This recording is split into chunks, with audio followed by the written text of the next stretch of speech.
Hello my fellow researchers and welcome to the third video in this SPSS video series known as SPSS is Fun. In this video I'm going to go over what each of these variable characteristics means. Now in this first column here, okay, you can see name, and name is just going to be the name of your variable, and as I had mentioned in a previous video, you're going to want to make sure that your first variable is going to be ID. Usually, okay, there are some exceptions, but usually you're going to want to have your first variable labeled or named as ID.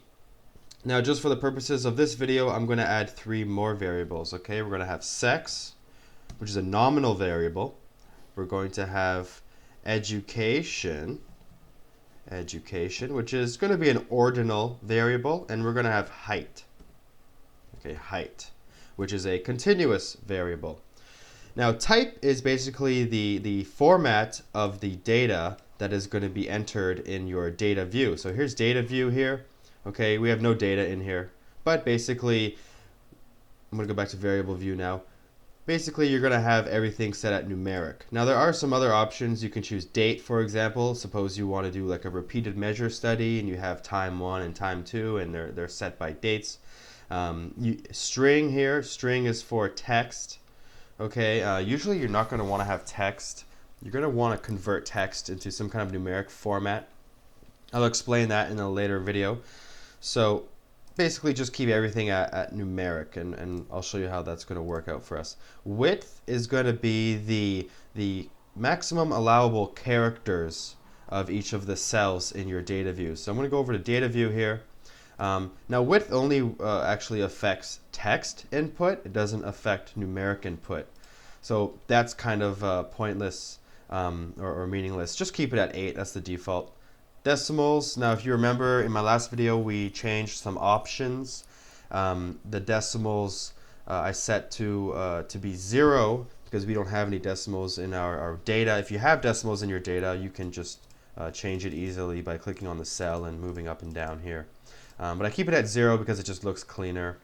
Now label is basically sort of like your long version of your variable name. You want your variable names to be short and sweet and unique. Okay, no spaces, for example, no special characters. For your label though, you can make it longer. So here I'm going to put identification number. Okay, hopefully I spelled that right. Sex, maybe you can put in the actual question that was in the survey. What is your sex? Okay, education, what is your education? Okay, and what is your height? So suppose this was from a survey. All right, you're going to have your questions here. Now these will appear in your tables, in your output, making it easy to identify, what was the question, what was the variable. So that's for label. Now values, this is what I mean by sort of assigning a number to each of the categories of your variable. For sex, which is a nominal variable, we're going to have 2 categories. Okay, maybe you have more, but I'm just going to have 2, male and female.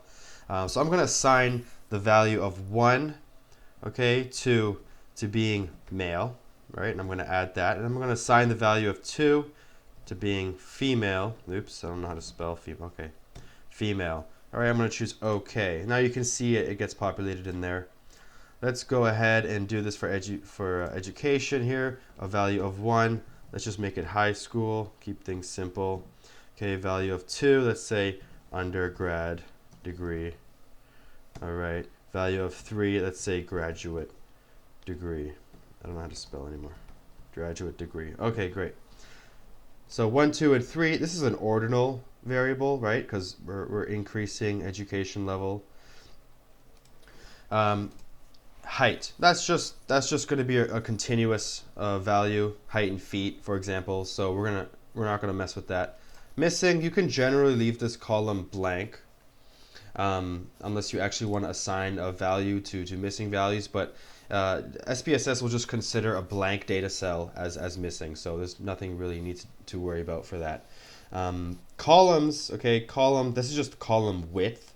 So it's kind of unintuitive, but the width column refers to the maximum allowable of text characters in each of the cells in your data view. Okay, the column refers to the actual width of the cells. So if I change this to say 3, you'll see here now this first ID variable is much sort of, well, not as wide as these ones. So I'm just going to go back to 8. Let's just keep them all the same. Align, okay, this is basically just how the data is going to be aligned in the data view tab. So here I'm going to put 1. Let's just start populating this stuff here, okay? Let's say we have 5 people. Sex. Again, now this is the cool thing. I can choose actually from the drop-down list here because I've already assigned values to the numbers. So let's go back over here. Let's say I make this left and I make this one right. You'll see here, this is left, this is right. Okay, you can choose it center. It's just your preference, doesn't really matter. I just keep everything at right. Measure, okay, now this is important, okay. For ID, it's a scale, right, because we're just dealing with numbers. For sex, okay, we're gonna make that nominal, right, because there's no direction between male or female. The ones and the 2s here are arbitrary. It's not that females are greater than males or males are greater than females. It's just a arbitrary numerical assignment. Education, well, that's ordinal, right? Because we have increasing levels of education as we go down the list here. And finally, height is a scale as well, because that's just going to be numbers. For the roll column, keep that input. Okay, that's fine. So let's go back to our data view now. In our data view, you can see our ID numbers are here. For sex, male, female, blah blah blah. Let's just populate this. Doesn't matter. It's great that since we have done that one column where we can assign the numbers to the categories, this allows us to enter that in that way. Now I can just put numbers in here because this is a continuous scale, and I mean I'm sure no one is too whatever tall, right? This could be feet or whatever. You would have that in your code book, hopefully. One last thing I'll show you here. Let's go to view. It says value labels. Okay, so view value labels. Click on that, and now you can see the numbers. So this is easy to look at. Again, you have your code book next to you. You know what numbers refer to what categories. Or you can, if you forget, you just come here to view, click on value labels, and boom, now we got our text back. Okay, so that's very important. Over to variable view. Okay, this is where those numbers come from. And you can see here everything is as we like. Now, in my next video, I'm going to go over how to actually get data in here from another source. You can enter it manually, as we just did, or you can just import it. Okay, so I hope you enjoyed this video. I hope you've figured out what these columns all mean. If you have any questions, feel free to message me. Until then, take care. Watch my next video. SPSS is fun. Cheers.